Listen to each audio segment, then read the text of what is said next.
সুন্দরবনের শেলা নদীতে তেলবাহী ট্যাঙ্কার ডুবির 5 দিন পর নৌযানটির নিখোঁজ মাস্টার মোখলিসুর রহমানের লাশ পাওয়া গেছে। ডুবে যাওয়া ট্যাঙ্কার সাউদার্ন স্টারের মালিক কোম্পানি হারুন অ্যান্ড কোম্পানি কর্মকর্তা জানান, সকাল 6টার দিকে সুন্দরবন পূর্ব বিভাগের চাঁদপাই রেঞ্জের জয়মনির বাদামতলী এলাকায় একটি লাশ ভেসে ওঠে। স্থানীয় জেলেরা লাশ দেখে বন বিভাগকে খবর দেয়। পরে স্থানীয় গ্রামবাসী, জেলে ও বন বিভাগের কর্মীরা সেখানে গিয়ে লাশ উদ্ধার করে। এদিকে পঞ্চম দিনের মতো চলছে শেলা নদীতে তেল অপসারণের কাজ।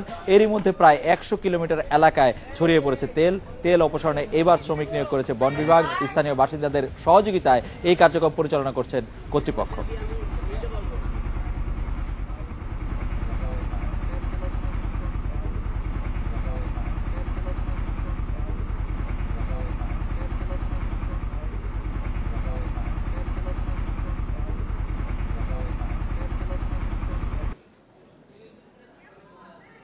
সুন্দরবনের শেলা নদীতে ট্যাঙ্কার ডুবির পর তেল ছড়িয়ে পড়ছে বিভিন্ন খালে।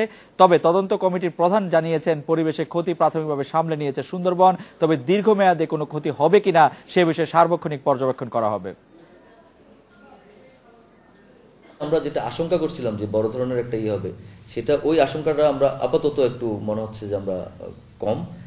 আর এটার লং টার্ম কিছু এফেক্ট আছে কিনা সেটার ব্যাপারেও আমরা যেটা ওনাদের কাছ থেকে, এক্সপার্টদের কাছ থেকে যেটা জানছি, যেটা খুব বেশি লং টার্ম এফেক্ট আছে কিনা এটা আরেকটু ওনারা চিন্তা ভাবনা করে আমাদেরকে বলবেন, হয়তো আমাদের কিছু করণীয় থাকলে সেটাও বলবেন। কিন্তু নর্মালি ফরেস্ট ফ্লোরের মধ্যে এটা এখনো যায়নি এবং যাওয়ার সম্ভাবনাও নাই। যেটা হওয়ার এটা হয়ে গেছে এবং ন্যাচারালি এটা ডিজলভ হবে। সেখানে আমরা কেমিক্যাল দেবো কে দেবো না এটা নিয়ে আমরা একটু চিন্তায় ছিলাম। পরে ওনাদের অপিনিয়ন নিয়ে, আমাদের এক্সপার্টদের অপিনিয়ন, এখানকার এক্সপার্টদের অপিনিয়ন আমরা ঢাকার এক্সপার্টদেরকে জানাই যে এই অবস্থায় আসলে আমাদের মতামত ছিল যে আমাদের এক্সপার্টরা we do not recommend use of chemical, further use of chemical. জীববৈচিত্র্য রক্ষার জন্য সুন্দরবনের ভিতর দিয়ে নৌ চলাচল স্থায়ীভাবে বন্ধ করে দেওয়ার সুপারিশ করেছে বন ও পরিবেশ মন্ত্রণালয়। সকালে সচিবালয়ে আন্তঃ মন্ত্রণালয় সভা শেষে বন ও পরিবেশ উপমন্ত্রী আব্দুল্লাহ ইসলাম জ্যাকব সংবাদ সম্মেলনে একথা জানান। আমরা বহুবার নৌ পরিবহন মন্ত্রণালয়কে আমরা চিঠি দিয়েছি, অনুরোধ করেছি যে সুন্দরবনকে রক্ষা করতে হলে এই নৌ রুট চলবে না এবং এটাকে বন্ধ করতে হবে। এবং আমরা আজকেও বলছি যে আজকে আমরা যে আন্তঃ মন্ত্রণালয় মিটিং করব, সেখানে আমরা তাদেরকে অনুরোধ করব যে এটা স্থগিত নয়, সুন্দরবনকে যদি রক্ষা করতে হয় আমরা আজকে তাদেরকে বলবো যে এই নৌ রুট বন্ধ করতেই হবে। এ বিষয়ে কথা বলতে আমাদের সাথে আছেন আন্তর্জাতিক সংস্থা IUCN এর পরামর্শক জুনাইদ কবির চৌধুরী, খুলনা বিশ্ববিদ্যালয়ের centre for integrated studies on the সুন্দরবনের পরিচালক অধ্যাপক ডক্টর শফিকুল ইসলাম এবং আমাদের জ্যেষ্ঠ প্রতিবেদক সুলতানা রহমান। আমি প্রথমেই জুনাইদ কবিরের কাছে জানতে চাইবো যে জুনাইদ কবির চৌধুরী, আপনি নিশ্চয়ই খেয়াল করেছেন যে আমাদের বলা হচ্ছে যে আসলে এই সুন্দরবনের যে পরিবেশ বিপর্যয়ের কথা যেটা আমরা বলছি সেটা আসলে খুব বেশি পরিমাণে হবে না, এখন বিশেষজ্ঞরা বলতে পারছেন। আপনি এই সম্পর্কে কি বলবেন জনাব জুনাইদ কবির চৌধুরী? সুন্দরবনের যে ইকোসিস্টেম এটা খুব ডাইনামিক এবং ইটস ভেরি সেন্সিটিভ। এই ইকোসিস্টেমে যে ক্ষতি হবে এইটা একেবারে অবধারিত সত্য। ক্ষতিটা কতখানি হবে সেটা এক্স্যাক্টলি বলা মুশকিল, তবে যা হবে আপনি এখনও যদি যান দেখবেন যে মাড ফ্ল্যাটস যেগুলো আছে, যেখানে কাদার চট ছিল, ওইসব জায়গাতে আপনি ওই ব্যাং মানে যেগুলা কাঁকড়া যেগুলা বা ওই যে মাড স্নাইপার্স যেগুলো, এগুলো দেখতে পাবেন, এগুলো নাই। এগুলা হয় সরে গেছে, না হয় কিছু হয়তো মরেও গেছে, এমনও হইতে পারে। তারপরে এই ক্রিক্স দিয়ে সব পানি ফ্লোরে ঢুকবে তেল নিয়ে, এবং সেই তেলগুলো সব লাগবে নিউমেটোফোরের উপরে, শ্বাসমূল যেগুলো আমরা বলি, সেই নিউমেটোফোরের যা ছোটো ছোটো ছিদ্র আছে সেগুলো সব ক্লগড হয়ে যাবে এবং শ্বাসমূল না থাকার, শ্বাসমূল তার কাজ করতে পারবে না বিধায় দেখবেন যে বহু গাছই এখনও মরতেছে সিলটেশনের পানির ফ্রেশ ওয়াটার ফ্লো কমে যাওয়ার জন্য, ভবিষ্যতে আরও বেশি মরবে। জনাব জুনাইদ কবির চৌধুরী, আমরা একটু জিনিসটাকে কোয়ান্টিফাই করতে চাইছিলাম যে এটা আপনি ব্যাং এবং কাঁকড়ার কথা বলছেন, আপনি বলছেন সুন্দরী গাছের কথা বা যাদের শ্বাসমূল আছে সেরকম গাছগুলির কথা, সেইটি সুন্দরবনের মোট ব্যাং কাঁকড়া বা সুন্দরবনের মোট গাছের শতকরা কত ভাগ এতে আক্রান্ত হতে পারে সেটি কি আমরা এখন পর্যন্ত বুঝতে পারছি কিনা জনাব জুনাইদ কবির চৌধুরী? এক্স্যাক্টলি পরিসংখ্যান বলা খুব মুশকিল হবে, কারণ আমাদের যে জায়গাতে এই তেলের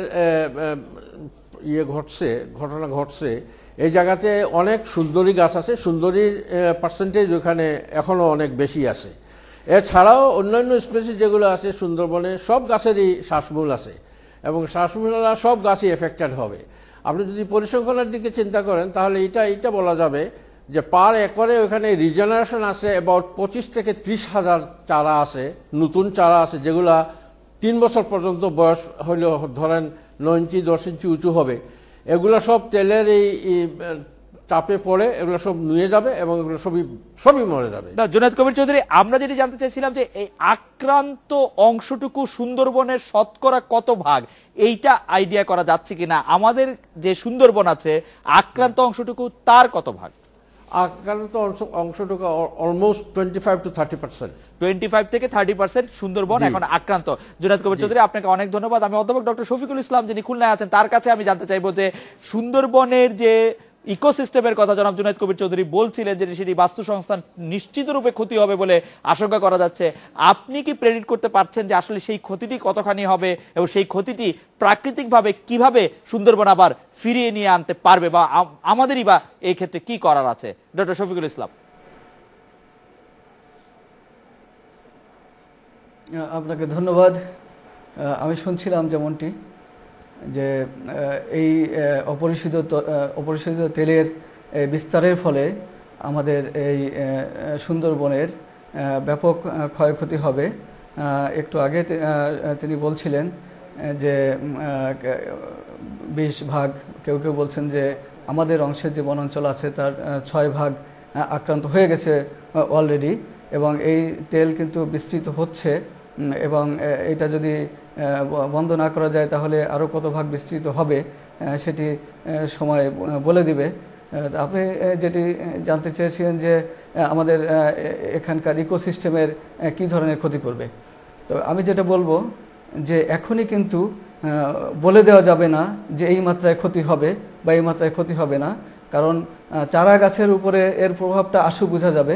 চারা গাছ যেগুলো আছে সেগুলো হয়তো দ্রুত আক্রান্ত হবে এবং মারা যাবে, কিন্তু ম্যাচিউর প্লান্ট যেগুলো আছে বৃক্ষরাজি সেগুলোর উপরে এই অপরিশোধিত তেলে ডক্টর শফিকুল ইসলাম, আমি যদি আপনার কথা থেকে ক্লু নেই, ডক্টর শফিকুল ইসলাম আমি যদি আপনার কথা থেকে ক্লু নেই যে আপনি বলছেন যে এই মুহূর্তে আসলে বলা যাবে না যে আসলে আমরা মোট কিরকম ক্ষতির সম্মুখীন হব, কিন্তু আমরা তো অনেকেই বলছি যে সুন্দরবন সবচেয়ে বড় বিপর্যয়ের মুখে পড়েছে, সুন্দরবন ধ্বংস হয়ে যাচ্ছে, আমরা এতটা বেশি ক্ষতি কেন প্রেডিক্ট করছি বা এতটা ক্ষতির কথা আমরা কেন বলছি?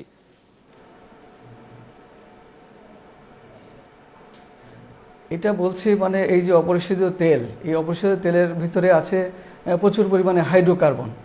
এই হাইড্রোকার্বনের কিন্তু এক ধরনের হার্বিসাইডাল ইফেক্ট আছে। হার্বিসাইডাল ইফেক্ট বলতে গাছকে মেরে ফেলার একটা ক্ষমতা এদের আছে। সুতরাং গাছ যখন এদের সংস্পর্শে আসছে এই তেলের, তখন এই গাছগুলো মরে যাওয়ার একটা আশঙ্কা আছে সেখান থেকে। আর একটু আগে যেমন বলছিলেন আরেকজন অতিথি যে এদের যে শ্বাসমূল, এই শ্বাসমূলের ছোট ছোট ছিদ্রগুলোকে, ক্ষুদ্র ছিদ্রগুলোকে বন্ধ করে দিচ্ছে এবং এর ফলে শ্বসন প্রচ্ছেদন যেটা সেটা ব্যাহত হচ্ছে। গাছের মূল যেটা।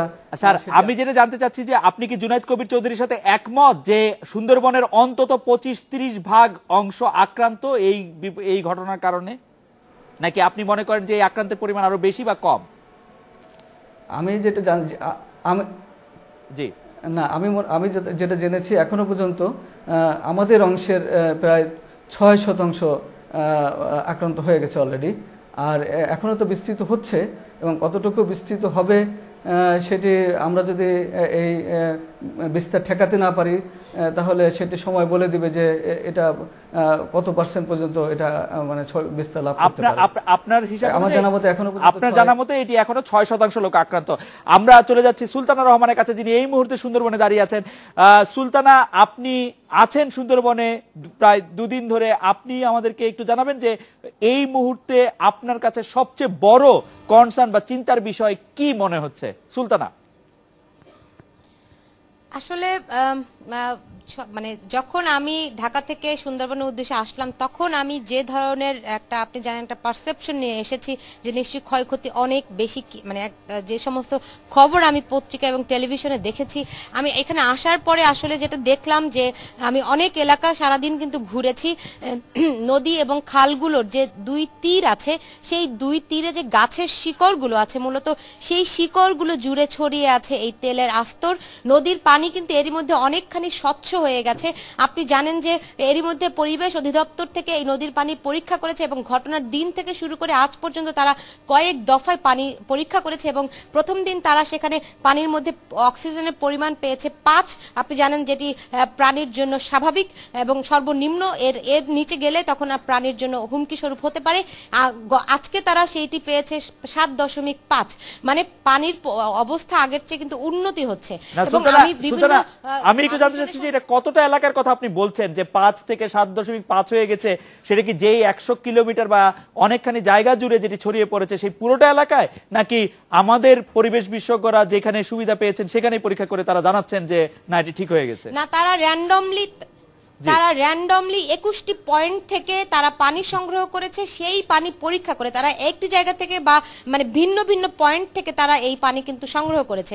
আপনি জানেন সুন্দরবনের শ্যালা নদীটি কিন্তু একটা একদিকে শ্যালা নদীটির একদিকে পশুর নদী, অন্যদিকে বলেশ্বর নদী। এখানকার পানি কিন্তু ঘুরে ঘুরে আবার এখানে একটা স্ট্যাগনেন্ট অবস্থার মতো আসলে কিন্তু থাকে।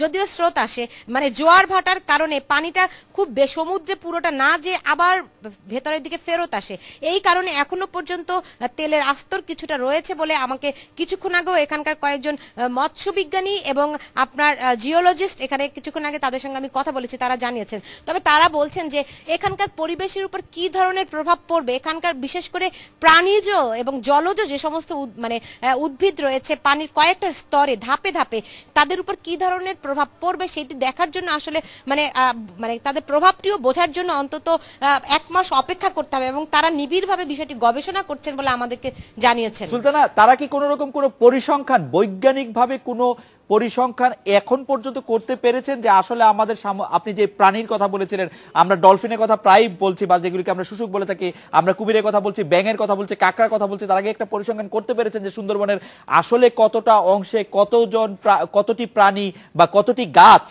ক্ষতিগ্রস্ত হয়েছে, এরকম কি কোনো পরিসংখ্যান তারা করতে পেরেছেন? আসলে এরকম আসলে কেউ কোনো পরিসংখ্যান করতে পারেনি, বরং সবাই বলছেন তারা শুনছেন যে এত এত প্রাণী মারা যাচ্ছে, এত এত প্রাণীকে তারা ভাসতে দেখেছে, কিন্তু কেউ কিন্তু চোখে দেখেনি। এটি একটা খুবই ইন্টারেস্টিং। আমি নিজে কিন্তু যেই শ্যালা নদী আপনি জানেন এটি ডলফিনের অভয় অরণ্য এই এলাকাটি, এবং গত কয়েকদিন ধরে এখানে ডলফিন দেখা যাচ্ছিল না বলে সবাই খুব উদ্বিগ্ন ছিল। আমি নিজে এখানে 2টি ডলফিন দেখেছি এবং ডলফিন আপনি জানেন যে জোয়ারের সময়টি তারা বেশিরভাগ সময় উপরের দিকে উঠে আসে। আমি 2টি ডলফিন দেখেছে এবং তারা বলছেন আজকে থেকে আসলে ডলফিন দেখা যাচ্ছে। তবে কি পরিমাণ আক্রান্ত হয়েছে এর কেউ কোনো পরিসংখ্যান এখন পর্যন্ত দিতে পারেনি। সুলতানা, আপনি আমাদের সঙ্গে থাকেন। সুলতানা, আপনি আমাদের সঙ্গে থাকেন। আমি একটু জুনায়েদ কবির চৌধুরীকে জিজ্ঞেস করতে চাই যে জুনায়েদ কবির চৌধুরী, আমাদের জন্য কি এই পরিসংখ্যানটি পাওয়া খুব জরুরি? আসলে কতখানি অংশ ক্ষতিগ্রস্ত হয়েছে? যেমন আপনি